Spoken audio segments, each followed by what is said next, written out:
Assalamualaikum warahmatullahi wabarakatuh. Perkenalkan, nama saya Muhammad Ridila. NPM saya 2478387. Saya dari kelas 1C program studi Teknologi Rekayasa Perangkat Lunak. Di sini saya akan menjelaskan terkait teknologi Docker dan VPS. Apa sih itu Docker?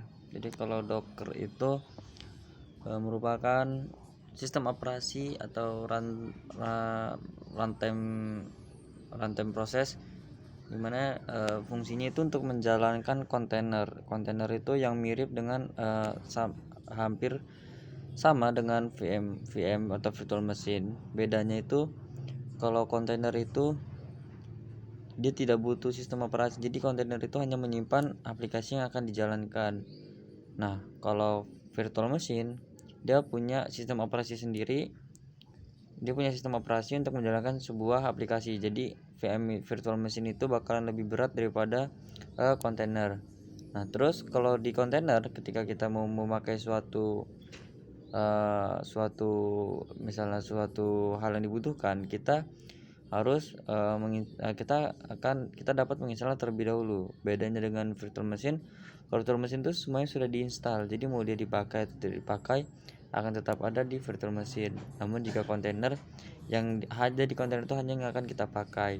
Dan untuk Docker itu seperti sistem operasi untuk menjalankan kontainer-kontainer yang ada. Misalnya kita punya beberapa aplikasi perangkat lunak di dalam beberapa kontainer. Nah, Docker ini akan menjalankan aplikasi tersebut.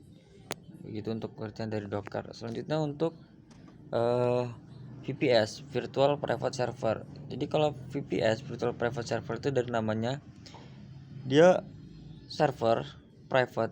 Jadi kalau server biasanya, server itu kan dia virtual server nih. Server itu kan dia ada server yang bisa kita pakai, itu ya, bisa kita pakai misalnya ketika kita buka website, itu kan dia membutuhkan server untuk hosting online-nya, dan itu bisa diakses oleh banyak orang kan.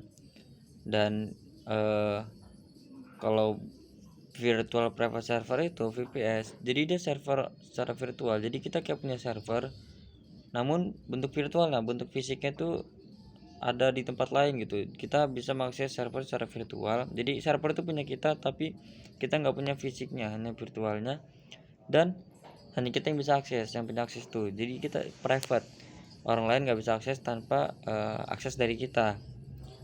Istilahnya ya, kita punya server sendiri, tapi kita nggak punya servernya. Maksudnya nggak punya server fisiknya, kita punya server virtualnya, servernya online gitu, kayak hosting gitulah.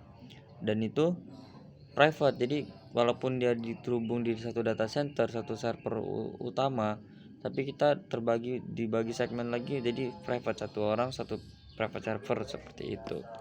Itu untuk penjelasan terkait Docker dan virtual private server. Apabila ada salah kata, saya mohon maaf. Saya akhiri, wassalamualaikum warahmatullahi wabarakatuh.